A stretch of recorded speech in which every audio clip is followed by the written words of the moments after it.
Hello बच्चों, आज हम कक्षा 7वीं की दूसरी इकाई का पाठ क्रमांक 4 पढ़ने जा रहे हैं।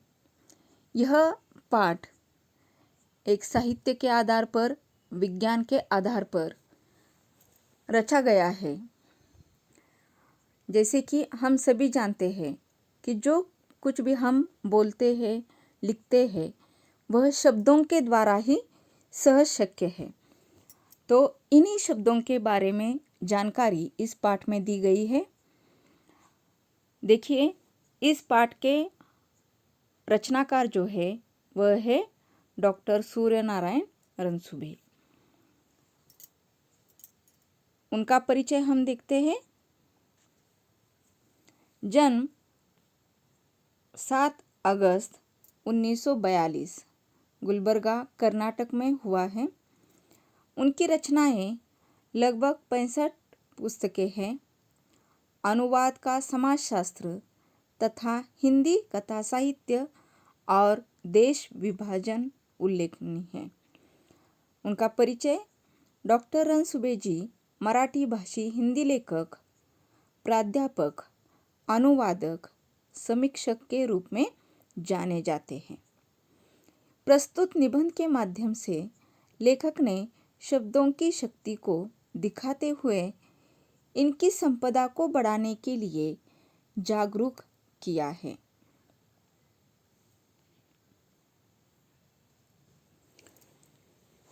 आदिम अवस्था से आधुनिक मनुष्य तक की विकास यात्रा का रहस्य किसमें है? क्या इसका तुम्हें पता है?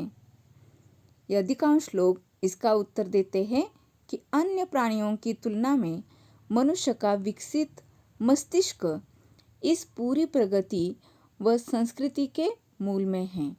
जैसे कि यहाँ बताया है, आदिम अवस्था यानी प्राचीन अवस्था से लेकर आज के आधुनिक मनुष्य तक का जो भी मनुष्य का विकास हुआ है, उस विकास का रहस्य क्या है? क्या आप जानते हो? तो बहुत ज़्यादा लोग यानी अधिकांश मात्रा में लोग उसका क्या उत्तर देंगे कि अन्य प्राणियों की तुलना में मनुष्य जो है उसका मस्तिष्क, उसका दिमाग, यह पूरी प्रगति और संस्कृति का मूल कारण है। यह उत्तर अपूर्ण है।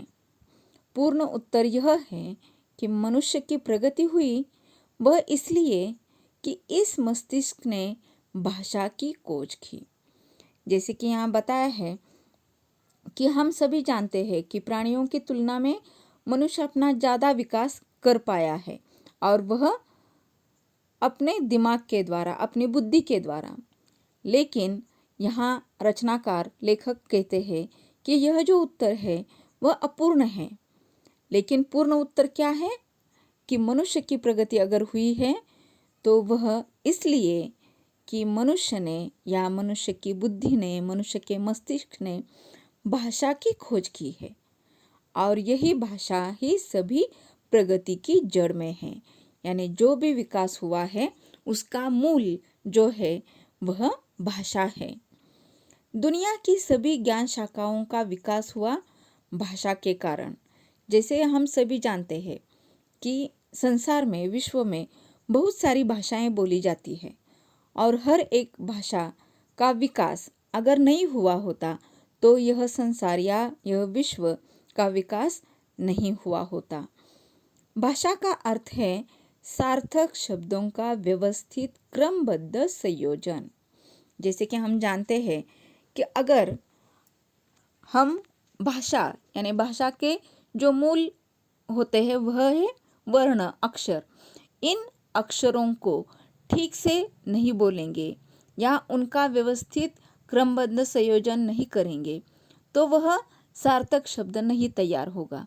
और उसी तरह अगर इन सार्थक शब्दों का व्यवस्थित क्रमबद्ध संयोजन या नियोजन नहीं किया गया तो यह भाषा ठीक से नहीं होगी। यानी जो कुछ भी है इस भाषा के कारण ही हमारा विकास हो गया है।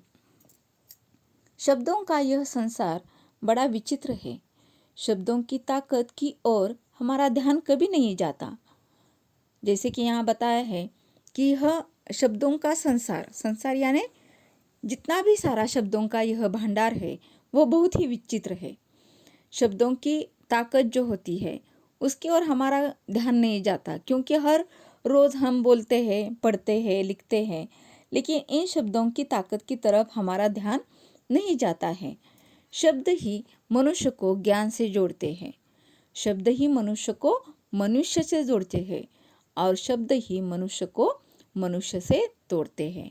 जैसे कि आजकल हम देखते हैं कि यहाँ आपने पढ़ा कि शब्द ही मनुष्य को मनुष्य से जोड़ते हैं, यानी जितने हमारे प्यारे मीठे शब्द होंगे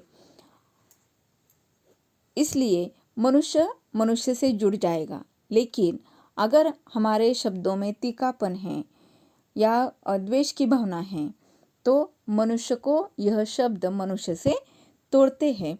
और इसीलिए इन शब्दों की ताकत यहाँ बताई है कि अगर शब्द ही नहीं होते तो हमारा ज्ञान इतना प्रगल्भ नहीं हुआ होता, या समाज में जो एक संग समाज है वह भी सिर्फ भाषा के कारण ही हुआ है, इन शब्दों के कारण ही हुआ है। विज्ञान की दृष्टि से तो अक्षर ध्वनि के चिन्ह है, निर्जीव है। जैसे कि हम जानते हैं मनुष्य का मानसिक स्तर, सामाजिक स्तर और वैज्ञानिक दृष्टिकोण ये बहुत अलग अलग है, और इसीलिए ये जो शब्द है या जो अक्षर है वह विज्ञान की दृष्टि से सिर्फ एक अक्षर ध्वनि के चिन्ह है और वह निर्जीव है। लेकिन मनुष्य ही उन्हें अर्थ देता है, जीवंत बनाता है। जब शब्द जीवंत हो जाते हैं तो फिर उसमें मनुष्य के विविध स्वभाव गुण आने लगते हैं। जैसे कि यह ऊपर हमने उदाहरण देखा कि अगर मनुष्य के वाणी में बहुत ही मिठास हो, उसके शब्द बहुत अच्छे लगते हो, तो यह भाषा उन शब्दों में जान डाल देती है और इसके कारण ही कौन सा मनुष्य किस स्वभाव का है यह हम इन शब्दों के द्वारा ही जान जाते हैं। उनके अंदर के गुण, उनका स्वभाव, इनके बारे में हम जान लेते हैं। मनुष्य स्वभाव के जितने विभिन्न नमूने हैं उतने ही शब्दों के स्वभाव के नमूने हैं। जैसे कि यहाँ बताया है कि शब्द तो एक ही अर्थ का होगा, लेकिन बोलते समय उस मनुष्य का स्वभाव हमें नजर आता है। जिस तरह एक जैसा मनुष्य हमें कहीं नहीं दिखाई देता, उसी तरह मनुष्य के जितने भी सारे स्वभाव के नमूने हैं, अलग अलग तरह के नमूने हैं, उसी तरह शब्दों के स्वभाव के भी नमूने अलग अलग हैं। जैसे कुछ लोग औरों को हंसाने का काम करते हैं, वैसे ही कुछ शब्द भी लोगों को हंसाते हैं। जैसे कि यहाँ बताया है कि कुछ लोग क्या करते हैं कि समाज में जब लोग इकट्ठा होते हैं तो लोग आनंद प्रस्थापित करने के लिए एक दूसरे को हंसाने का काम करते हैं। लेकिन यहाँ लेखक बताते हैं कि कुछ शब्द भी ऐसे होते हैं जो लोगों को हंसाने का काम करते हैं। जैसे कुछ मनुष्य औरों को हमेशा तकलीफ देते हैं, वैसे कुछ शब्दों के उच्चारण मात्र से सामने वाला व्यक्ति व्यथित हो जाता है। यानी यहाँ मनुष्य के स्वभाव की तुलना शब्दों के स्वभाव से की गई है। जैसे कि यहाँ बताया है कि जिस तरह मनुष्य लोगों को हंसाने का काम करते हैं, उसी तरह शब्द भी लोगों को हंसाते हैं। लेकिन कुछ लोग जो होते हैं वह औरों को हमेशा तकलीफ देते हैं, अपने शब्दों के बाण से हमेशा दूसरों को दर्द देते हैं, दुख देते हैं। तो ऐसे ही कुछ शब्द भी ऐसे होते कि उनके उच्चारण मात्र से ही, सिर्फ बोलने से ही सामने वाला व्यक्ति जो होता है वह बहुत ही दुखी हो जाता है।